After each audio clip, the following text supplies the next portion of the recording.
নমস্কার প্রিয় দর্শক বন্ধুরা, শিবানী মেডিটেশন ইউটিউব চ্যানেলে আপনাদের সবাইকে আবারও একবার জানাই সুস্বাগতম।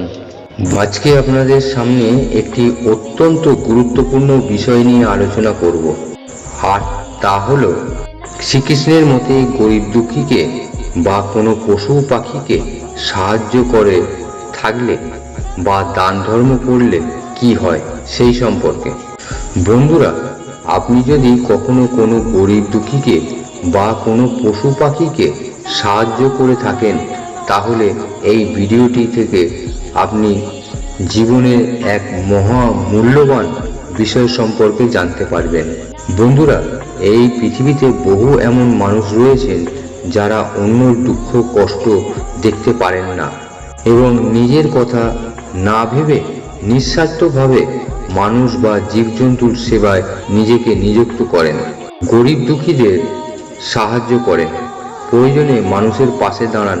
যারা এরকম দান ধ্যান সেবা করেন বা যারা করেন না, উভয়ই অবশ্যই এই ভিডিওটি মন দিয়ে শেষ পর্যন্ত সম্পূর্ণ দেখুন, কারণ এই ভিডিওর মাধ্যমে দানের বিষয়ে ভগবান শ্রীকৃষ্ণের বলা এক মহৎ শিক্ষা লাভ করতে পারবেন, যা আপনার জীবনে এক বিরাট পরিবর্তন নিয়ে আসবে। একটি গ্রামে একজন হতদরিদ্র মানুষ বাস করতেন। তিনি খুবই কৃষ্ণভক্ত ছিলেন। তিনি প্রত্যেক দিনই সন্ধ্যাবেলায় নিয়ম করে গীতা পাঠ করতেন। এরকমই একদিন সন্ধ্যাবেলায় হ্যারিকেন জ্বালিয়ে তিনি গীতা পাঠ করছিলেন। হঠাৎ হ্যারিকেনটির তেল শেষ হয়ে সেটি নিভে যায়। তার বাড়িতে অতিরিক্ত তেল নেই, যার মাধ্যমে তিনি আবার এই হ্যারিকেনটি জ্বালাতে পারবেন। তখন সে মনের দুঃখে ভগবানের উদ্দেশ্যে বলতে থাকে, হে ভগবান, তুমি আমাকে এত গরিব করে কেন পাঠালে? তেল কিনে যে তোমার মুখনিসৃত বাণী শ্রবণ করব, সেই সামর্থ্যটুকুও আমার নেই। এই বলে তার অঝরে চোখ দিয়ে জল গড়াতে থাকে। তার ঘরের পাশেই আর একজন ব্যক্তির ঘর ছিল। কাজ থেকে ফিরে এসে মদ্যপান এবং অন্যান্য নেশায় নিজেকে ডুবিয়ে রাখত। গ্রামে সেই ব্যক্তি দুশ্চরিত্র হিসেবে পরিচিত ছিল।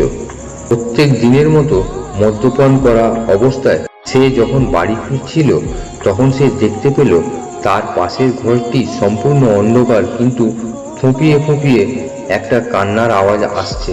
তখন সেই ব্যক্তি মদ্যপান অবস্থায় কৃষ্ণভক্ত ব্যক্তির দরজায় কড়া নাড়ে।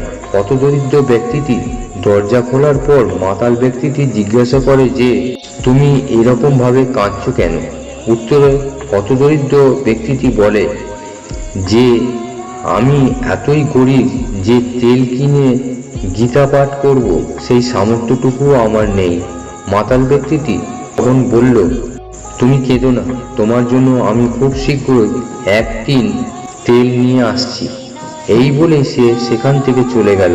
কিছুক্ষণ পর সেই মাতাল ব্যক্তিটি এক টিন তেল কিনে নিয়ে এসে সেই হতদরিদ্র মানুষটির হাতে দিয়ে বলল, আমি জীবনে আর কোনোদিন মদ খাবো না। সেদিন মদ কেনার জন্য যে টাকা আমি ব্যয় করতাম, সেই টাকা দিয়ে এবার থেকে তোমার গীতা পড়ার জন্য আমি তেল কিনে নিয়ে আসব এবং এবার থেকে রোজ এসে তোমার কাছে গীতা পাঠ শুনব। কিন্তু দুর্ভাগ্যবশত পরের রাতে সেই মাতাল ব্যক্তিটি মারা যান। সে এলাকায় দুশ্চরিত্র ও মাতাল হিসেবে পরিচিত ছিল বলে গ্রামের কোনো ব্যক্তি তাকে শ্মশানে নিয়ে যেতে রাজি হলো না। এমনকি তার মৃতদেহ গ্রামের শ্মশানে দাহ পর্যন্ত করা হবে না বলে গ্রামবাসীরা স্থির করল। অতঃপর মাতাল ব্যক্তিটির দেহ সবাই মিলে দূরের একটি জঙ্গলে ফেলে রেখে আসলো। তারা চাইছিল যে তার দেহ যাতে হিংস্র বনের জন্তু জানোয়াররা খেয়ে ফেলে, কিন্তু ভগবানের কি অসীম লীলা! সেই মাতাল ব্যক্তিটির দেহ 3 দিন 3 রাত জঙ্গলে পড়েছিল সম্পূর্ণ অক্ষত অবস্থায়। বনের কোনো হিংস্র জন্তু জানোয়ার তো দূরের কথা, সামান্য পোকামাকড় পর্যন্ত তার দেহ স্পর্শ করেনি। এরকম ভাবে 4 দিন কেটে যাওয়ার পর সেই স্থান দিয়ে 3 জন ব্যক্তি যাচ্ছিলেন, তারাও কৃষ্ণ ভক্ত ছিলেন। গ্রাম থেকে বহু দূরে জঙ্গলে এইরূপ মৃতদেহ পড়ে থাকতে দেখে তারা যথেষ্ট অবাক হন। তারা স্থির করেন যে এই মৃতদেহটি তারা সৎকার করবেন। তারা শ্মশানে গিয়ে এই মৃতদেহটিকে দহন করবেন।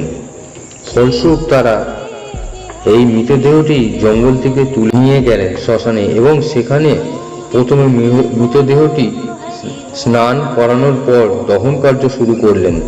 এর জন্য তারা গ্রামবাসীদের সাহায্য চাইলেন, কিন্তু এলাকাবাসীরা বলল যে একজন নেশাখোর দুশ্চরিত্র মানুষের দহন কার্যে তারা কখনোই সাহায্য করবে না।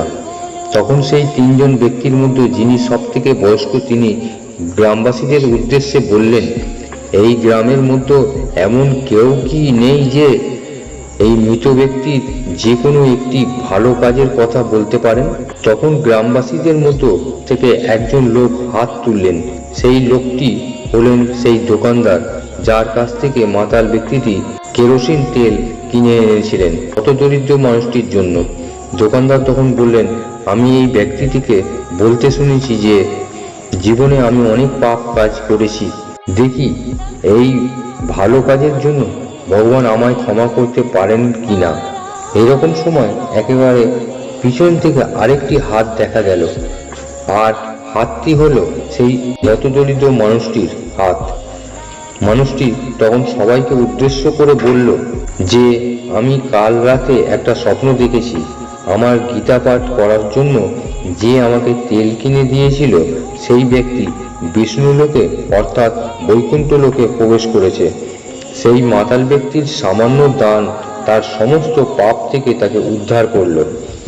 ভগবান শ্রীকৃষ্ণ শ্রীমদ্ ভগবত গীতায় অর্জুনের উদ্দেশ্যে বলেন, দান ধর্মের মহিমা কি? যে ব্যক্তি অন্যর সেবায় নিজেকে নিযুক্ত করেন তিনি প্রকৃতপক্ষে ঈশ্বরেরই সেবা করছেন।